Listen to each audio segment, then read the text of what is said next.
Well, households are now being charged more for power than businesses. The latest analysis from the Australia Institute has revealed that families are paying $1,000 more a year than big business to receive the same amount of electricity. This, as you know, households are already struggling with cost of living pressures.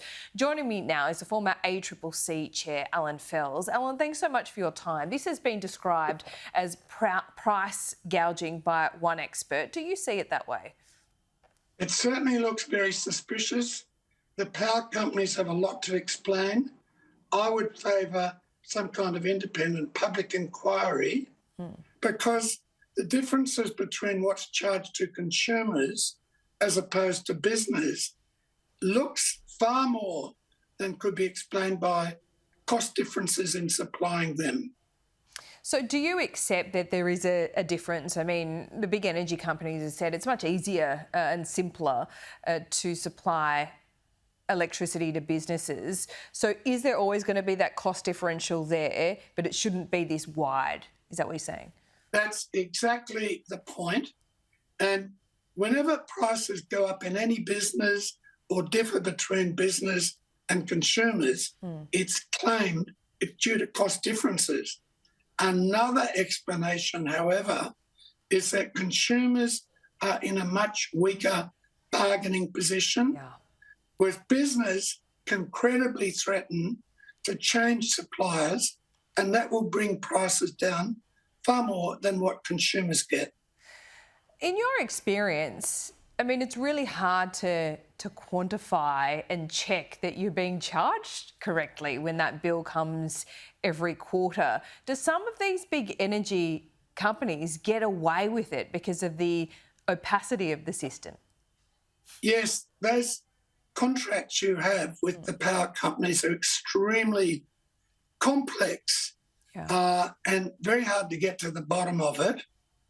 To some extent, the regulator has managed to get a base price for everyone, but there is strong evidence that the majority of consumers are not going to get that better price.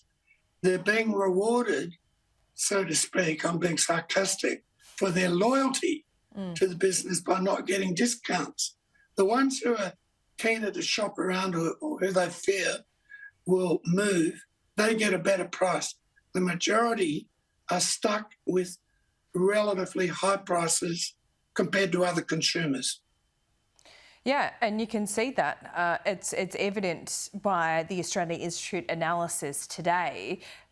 Is there also pretty clear when you see the profit margin of some of these big energy companies doubling in the last 12 months? Yes, the rise in their profits has been quite extraordinary, especially at this time when there are such big cost of living pressures on Australians.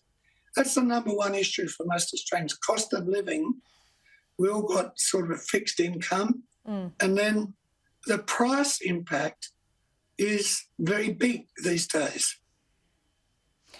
And I guess the issue that we all have here in talking to you today and seeing this analysis, Allan Fels, is do we really have the power to do anything here? I mean, we need electricity. Yeah, you can shop around and do all that like people have been doing increasingly with the banks when it comes to getting a big interest rate. But again, do we really have any power to change this?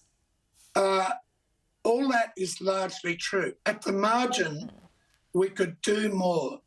Governments could get more advertising information out to consumers about shopping around. They could enforce simpler provisions in contracts. And they could also look at a few fundamentals about how the system operates from generation through transmission to retail. It's a very concentrated industry at every level. And each level adds a bit too much on the process. So in my ACTU inquiry, I recommended, out of all the things I looked at, there should be a big public investigation of electricity prices from top to bottom. Well, it's good to talk to you this morning, Allan Fels. We need someone to tell it like it is. Love your glasses too. Thanks so much.